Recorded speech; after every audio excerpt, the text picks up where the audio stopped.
Halo Sobat Investor, jumpa lagi di channel Investor Jelata. Kali ini saya akan membahas sebuah emiten yang bergerak di bisnis plastik ya, alias jualan plastik doang ya, tanda kutip, tapi bisa bagi dividen jumbo ya. Seberapa jumbo? Nah, terus perusahaan ini bagaimana prospeknya?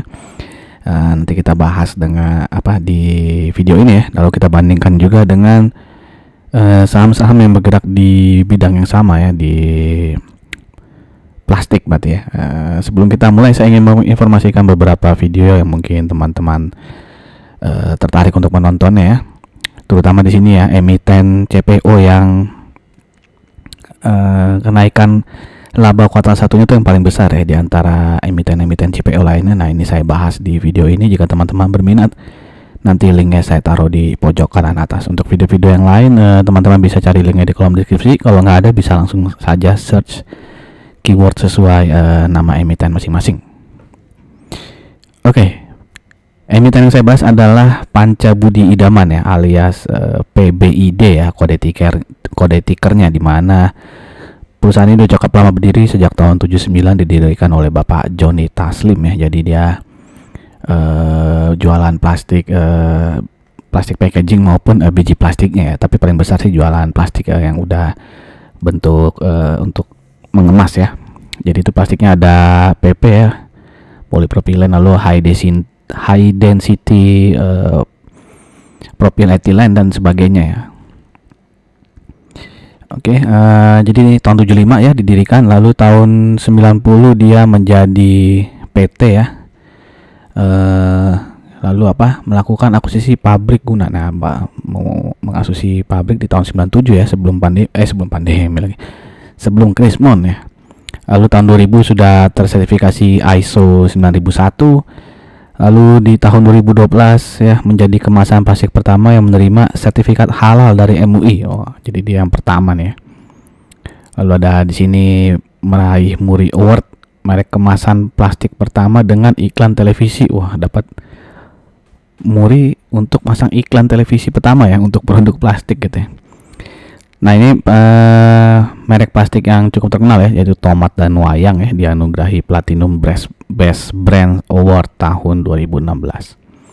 Lalu dia IPO di tahun 2017, lalu tahun 2018 dia ekspansi ya, langsung mengakuisisi sebuah pabrik di Johor Bahru, Malaysia nih ya.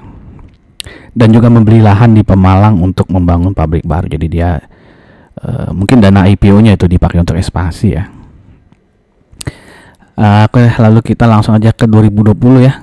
Tadi kan 2018 ya dia beli lahan di Pemalang. 2020 pabrik di Pemalangnya mulai beroperasi. Lalu tahun 2023 Perseroan mendirikan anak perusahaan ya yang bergerak di bidang daur ulang plastik bekas ya. Jadi dia mulai menerapkan circular economy ya, mulai mendaur ulang plastiknya gitu.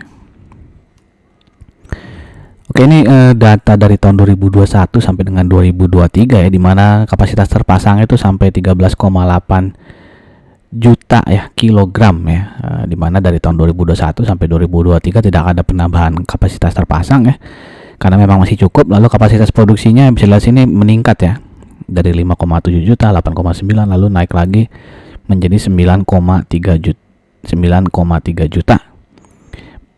Ya, jadi ini ya kapasitas produksinya sama ya dengan volume produksinya. Kalau volume penjualan ternyata ada pengurangan ya, dari tahun 2021 turun lagi di tahun 2022, dan di 2023 ada penurunan juga nih sedikit ya. Oke ya, intinya kalau utilisasi pabriknya itu ya, dari yang kapasitas terpasang 13,8 juta kilogram itu semakin meningkat ya utilisasinya ya, dari 41, 64% dan sekarang di 67%. Dan untuk penjualan ya paling banyak ini kemasan plastik ya, alias yang membuat packaging ya, dimana di sini value-nya tuh 3.236 ya, 3,2 triliun berarti ya. Oke, lalu sepertiganya tuh kira-kira biji plastik itu sepertiganya dari pendapatan dari kemasan plastik ya. Nah, ini bahan bakunya ya. Jadi dia selain membuat plastik, dia juga trading untuk biji plastiknya. Jadi dia jualan raw materialnya dan juga jualan yang sudah bahan jadinya ya, alias plastik packaging. dan dia juga ada ekspor ya. Nanti kita lihat nilai ekspornya seberapa besar sih ya. Nah, ini wilayah operasionalnya ya, jangkauan distribusi pasta pasta domestik. Di sini ada yang mungkin yang warna-warna merah besar ini adalah kantor distribusinya ya. Tadi kan ada pabrik juga ya. Jadi dia distribusinya sudah ke semua pulau ya. Di Indonesia Timur juga ada yang di Papua dan juga di Sulawesi nih ya, Manado dan Ujung Pandang. Lalu ke Kalimantan ada, ke Sumatera juga ada. Nah, kalau untuk ekspor ya, bisa dilihat di sini dia menjangkau pasar global melalui PT Polytech Indo Hausen dan juga Penta Packaging Solution SDN BHD. Ini biasanya di Malaysia berarti ya, yang SDN BHD ini. Nah, itu pasar ekspornya dia adalah ke Inggris, Amerika, Denmark ya.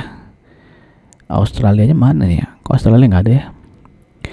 Padahal di sini dimerahin ya. Ya, intinya adalah dia ke Amerika dan juga ke Eropa ya. Dan ada ke Timor Leste juga gitu. Nah, kepemilikan saham dari PBID ini ya, bisa dilihat sini mayoritas dipegang oleh PT Alpen International Corporindo, dan di jajaran direktur dan komisaris bisa dilihat ini namanya Taslim semua. Jadi kemungkinan ini satu keluarga, dan kemungkinan besar juga PT Alpen International Corporindo ini dipegang oleh keluarga Taslim juga gitu. Kalau saya salah tolong diralat ya di kolom komen. Sedangkan masyarakat itu memegang 13,87%. Oke, sebelum kita masuk ke bagian keuangannya, saya ingin mengajak teman-teman yang mungkin saja baru mampir di channel ini untuk subscribe dan jangan lupa untuk klik loncengnya. Dan jika dirasakan video-video channel ini bermanfaat, saya minta tolong untuk like, comment, and share-nya. Terima kasih. Oke, kita lanjut, kita flashback ke tahun 2023 di mana pendapatan PBID ini turun 6,5%, tapi profitnya bisa naik 6,04%. Ya, bisa di sini karena dia bisa menekan biaya produksinya ya. Di mana tahun 2022 itu 4,2 triliun. Di tahun 2023 bisa ditekan hampir 300 miliaran ya, 3,86 triliun saja. Jadi sehingga walaupun pendapatannya turun karena dia bisa melakukan efisiensi, profitnya bisa naik ya 6%. Oke, nah di kuartal 1 2024 ini pendapatannya lumayan bagus lah ya, naik tipis 5,19% dan profitnya naik ya 32% ya. Jadi sangat menarik ya PBID ini di kuartal 1 karena profitnya naik cukup besar. Nah, ini kalau di break secara detail ya, nggak ada pencatatan yang aneh-aneh sih ya. Penjualan bersihnya kan tadi naik ya, naik berapa, 5,9%. Lalu beban pokok penjualannya juga naik dikit ya. Lalu pendapatan lain-lainnya juga nggak ada yang aneh, malah turun ya dibandingkan tahun lalu ya, dari yang 8,3 miliar menjadi 7,1 miliar ya. Beban penjualan naik, beban umum administrasi naik. Pendapatan keuangan ya naik dikit ya, 3,1 miliar, jadi nggak terlalu aneh juga gitu ya. Ya yang lain ya normal ya, jadi memang pure dari kenaikan pendapatan dan juga beban pokok penjualannya tidak naik terlalu besar ya, sehingga tadi profitnya bisa naik sebesar 32% ya di kuartal 1 2024 ini. Nah, kalau kita lihat ya tadi kan dia ekspor ya, nah nilai ekspor itu masih kecil sebenarnya ya, hanya 1,97% dari total pendapatan dia ya. Di sini ya 25 miliar saja dari ekspor dari total 1,28 triliun pendapatannya. Jadi masih kecil pasar ekspornya, cukup menarik apakah dia akan bisa meningkatkan nilai ekspor ini ya, karena kalau nilai ekspor naik kan akan cukup menguntungkan karena kurs USD masih cukup mahal ya terhadap rupiah. Oke, ini lalu beberapa pertanyaan dari public expose ya di bulan Mei ya, di bulan ini ya kalau nggak salah public expose-nya ya, minggu lalu kalau nggak salah ya, atau minggu ini malah ya. Itu ada beberapa pertanyaan ya, ada yang menanyakan faktor apa saja yang menjadi faktor kunci yang menyebabkan laba meningkat pada tahun 2023 sehingga bisa memberikan dividen yang tinggi. Nah, itu dibilang karena dia memiliki beberapa keunggulan kompetitif. Nah, dia bilang karena dia market leader ya di consumer packaging dengan market share 35% nih di Indonesia. Jadi dia memang market leader di plastik packaging. Lalu memiliki lebih dari 15.000 pelanggan toko, pasar tradisional, bisnis model ya, dan juga dia sering mendapatkan award sebagai best brand dan top brand ya. Ya itulah jawabannya ya.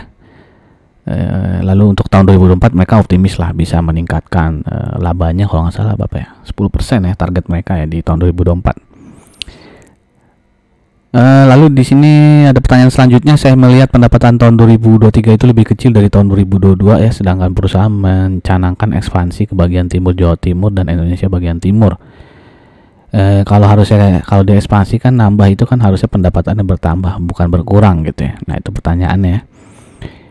Lalu dijawab ya, penjualan kami secara kuantiti menghasilkan kenaikan ya, jadi secara volume atau kuantitas dia naik ya sekitar 5%, tapi secara nilai penjualan turun ya karena harga penjualannya turun ya. Jadi itu secara volume naik, tapi karena harga average selling price produk mereka turun sehingga menyebabkan pendapatan di tahun 2023 tadi turun tipis ya. Oke, lalu kita masuk ya ke bagian rasio-rasio, kita bandingkan dengan beberapa emiten lainnya yang bergerak di plastik ya, plastik packaging ya, dimana di sini ada PDPP ya. Ini masih pakai data 2023 karena belum rilis ya kalau nggak salah ya, nih kuartal 1 2004 belum rilis. Lalu ada Berlina ya, BRNA, IGAR dan juga SMKL ya, dimana kalau dibandingkan dengan 5 emiten ini PBID terlihat sangat superior ya. EPS juga yang paling tinggi, lalu PR-nya juga yang paling rendah di sini ya, 6,29. Di sini yang paling rendah, keduanya cukup jauh ya, 9 kali ya, itu IGAR dan juga SMKL. Untuk PBV 1,15 ya, masih dekat-dekat 1 kali ya. Maksudnya dia bukan yang paling mahal juga karena di sini ada PDPP ya. Nah, yang paling rendah di sini adalah IGAR untuk PBV. Tapi untuk ROE ya, IGAR-nya kan cuma 6,8%, sedangkan PBID itu cukup sangat tinggi ya, 18,52 ya. Tinggi maksudnya di antara emiten sejenis nih ya, sangat jauh lah bedanya ya, 18,52 ya, posisi keduanya aja cuma 8% gitu ya, 8,8 ya. Untuk DER juga dia cukup sehat ya karena hanya 0,17 nih DER-nya ya. Jadi dia hanya kalah dari IGAR yang DER-nya 0,1 ya. Yang agak mengkhawatirkan nih Berlina ya. Dia udah sampai 1,76. Oke, jadi kalau secara rasio ini terlihat PBID masih lebih bagus ya dibandingkan emiten-emiten pesaingnya yang saya sajikan di tabel ini. Oke, sekarang kita masuk ke historis PER dari PBID, di mana 5 tahun terakhir ini rata-rata PER-nya di 7,82 dan saat ini dia perdagangkan di sekitar 8,09 ya. Jadi dia bisa dianggap sedikit overvalue dibandingkan historis PER-nya ya. Jadi data PER ini ada data PER 4 tahun terakhir ya, bukan yang kuartal 1 disetahunkan gitu ya. Oke, untuk PBV-nya sendiri rata-rata 5 tahun terakhir adalah 1,28 kali dan saat ini dia perdagangkan di 1,19. Jadi kalau secara PBV dia bisa dibilang undervalue ya. Terbalik dari yang data PER tadi yang dimana sedikit overvalue. Dan book value saat ini PBID adalah di 1470,17 ya. Jadi kalau kita asumsikan harga wajar PBID itu ketika PBV 1,8, maka harga wajarnya di 1881,82 dan saat ini harga sahamnya adalah di 1755, sehingga ada sedikit margin of safety tipis-tipis aja ya, 7,2%. Oke, ini adalah chart ya, PBID ini IPO di tahun 2017 ya, dimana dia sempat all time high di atas 2200 nih ya, 2250 mungkin ya, itu di tahun 2021, dan sempat turun tajam sekali ini ya, di pertengahan 2023 sampai dengan akhir tahun 2023 ya, dia turun sangat tajam. Oke, nah kalau kita lihat di sini ya,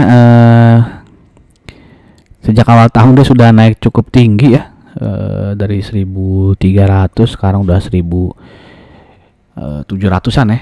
Jadi udah naik 400 rupiah tuh berarti berapa ya? 20-30%, 20%-an lah naiknya ya.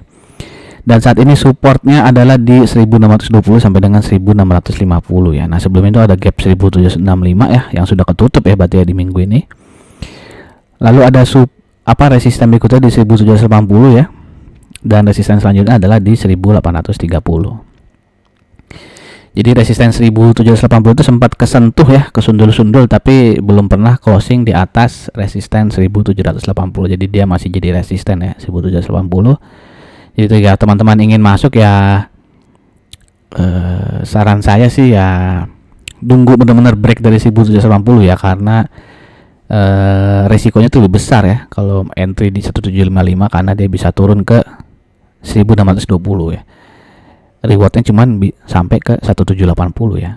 Ya kan bisa aja sih kalau rewardnya ke 1830 ya, tapi kalau kita lihat nih udah 2 kali kesundul ya, hampir 3 kali kesundul juga, tapi dia nggak berhasil untuk closing di atas 1780. Berarti probabilitas ya, kemungkinan terbesarnya adalah dia akan turun dulu sebentar ya, balik ya mungkin ke 1680 atau 1670, 1650 gitu lah ya, area-area kotak kuning inilah 1620, 1650 ya. Nah kalau dia turun ke area sini lalu bisa rebound, nah mungkin masih bisa lah spekulatif buy di situ ya. Oke, lalu untuk support berikutnya kalau 1627 boleh di 1535, dan kalau dilihat ini ya dia naik dengan volume yang cukup besar juga ya, jadi cukup baik lah nih kenaikannya, tapi kita nggak tahu juga dia bisa naik sampai ke berapa. Apakah nanti setelah pembagian dividen ini akan menjadi booster ya, atau malah ketika udah rilis berita bagi dividen dia malah turun ya. Ya kita nggak tahu, jadi berhati-hati saja untuk yang baru mau entry ya. Kalau yang sudah punya barangnya dari dulu ya selamat menikmati cuan dividen maupun capital gainnya ya.